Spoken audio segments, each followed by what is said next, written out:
Hello, my name is Alex Frye, and in this presentation you're going to hear about how to keep track of a small group of robots on the moon. So first, why are we talking about the moon? Well, NASA is planning to return to the moon in 2024, and then soon after begin constructing a long-term base there. If this is going to happen on the moon or any other celestial body, humans are not going to be the first thing to be landed. This is going to require prior robotic exploration and exploitation of the natural resources there, and especially looking for water.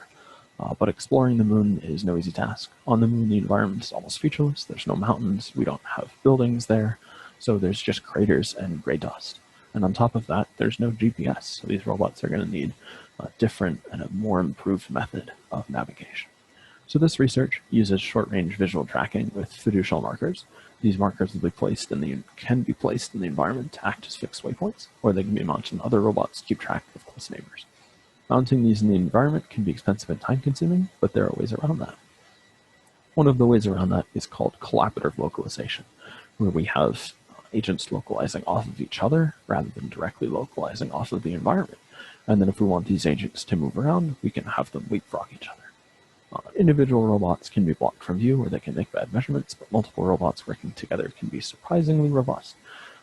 The main focus of this research is on multi-agent communication, where each agent makes measurements, sends that information to all of the robots close enough to receive those messages, and then each agent runs a consensus algorithm that feeds these measurements, giving each a good approximation of the whole system. So now let's see this in action.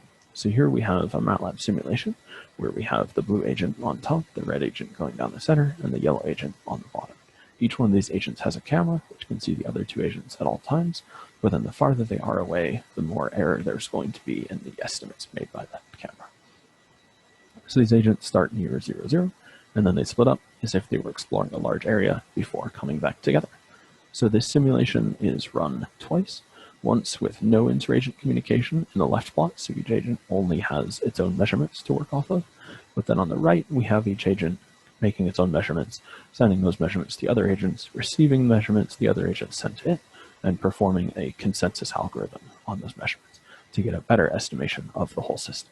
So each one of these plots is the estimates of the yellow and red agent, estimating where they think the blue agent is. So we can see that in the left plot, where there's no interagent communication, the yellow agent makes pretty bad estimates. It's quite far away. It just has a lot of error in its measurements.